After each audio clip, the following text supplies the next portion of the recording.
ना पूछो जमाने से क्या हमारी कहानी है। हमारी पहचान तो सिर्फ ये है कि हम सिर्फ हिंदुस्तानी हैं। जय हिंद साथियों, जैसा कि हम जानते हैं कि सुभाष चंद्र बोस जी ने आज़ादी में एक महत्वपूर्ण योगदान निभाया तथा उनकी मृत्यु को लेकर आज भी लोगों में मतभेद होते रहते हैं। लेकिन दोस्तों, इस वीडियो में मैं आपको बताने वाला हूँ सुभाष चंद्र बोस जी की पत्नी व उनकी पुत्री के बारे में। तो चलिए स्टार्ट करते हैं आज की यह वीडियो। मित्रों, आपने नेताजी सुभाष चंद्र बोस जी के जीवन के बारे में तो काफ़ी बातें पढ़ी होंगी, पर मित्रों नेताजी सुभाष चंद्र बोस का जीवन हैरतगंज कारनामों से भरा पड़ा है। एक मेधावी छात्र जिसने सिविल सेवा पास करने के बाद अफसरशाही की नौकरी छोड़ दी और देश की सेवा में अपना पूरा जीवन झोंक दिया, आज भी लोगों के लिए यह किसी पहेली से कम नहीं।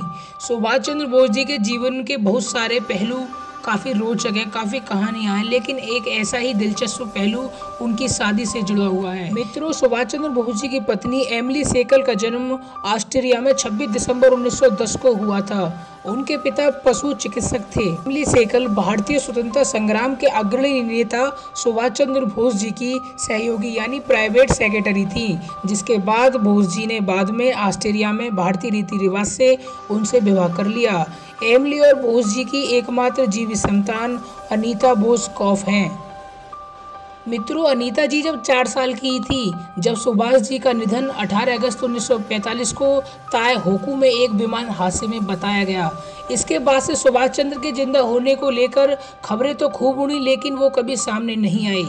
सेकल ने कभी भी बोस जी की पत्नी होने की पहचान उजागर नहीं की और इसलिए वो अपनी बेटी को लेकर ऑस्ट्रिया में अलग रहती थी और जीविका के लिए एक ताराघर में काम करती थी। एमिली सेकल का निधन 1996 में 85 वर्ष की उम्र में हो गया था। मित्रों, सुभाष चंद्र बोस जी की एकमात्र संतान अनीता बोस अब 77 साल की हो चुकी हैं। अनीता जर्मनी में रहती हैं। वो वहाँ की जानी मानी अर्थशास्त्री के तौर पर जानी जाती हैं। वो जर्मनी की ऑक्सफोर्ड यूनिवर्सिटी में इकोनॉमिक्स की प्रोफेसर भी रही।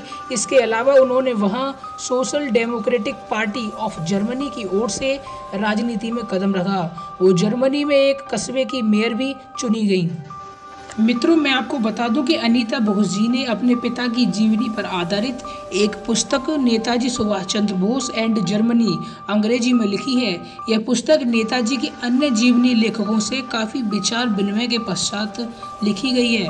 इस पुस्तक में सुभाष चंद्र बोस और स्वतंत्रता संग्राम से संबंधित कुछ बहुत ही महत्वपूर्ण जानकारी है। इस पुस्तक की पहली प्रति उन्होंने भारत आकर यहाँ के राष्ट्रपति प्रणब मुखर्जी के हाथों में 6 फरवरी 2013 को नई दिल्ली में स्थित राष्ट्रपति भवन में स्वयं भेंट की थी। पुस्तक का प्रकाशन Indo German society of India के सौजन्य से हुआ है। मित्रों, एक बार फिर मैं आपको बता दूं कि अनीता बोस काफ इस समय वह अपने पति प्रो मार्टिन काफ के साथ उनकी जर्मन सोशल डेमोक्रेटिक पार्टी में सक्रिय रहती हैं। तो दोस्तों, आज के लिए बस इतना ही। मिलते हैं अपनी अगली वीडियो में। जब तक के लिए जय हिंद, जय भारत। लड़े जंग वीरों की तरह जब खून खौल फौलाद हुआ, मरते दम तक डटे रहे वो, तभी तो देश आज़ाद हुआ।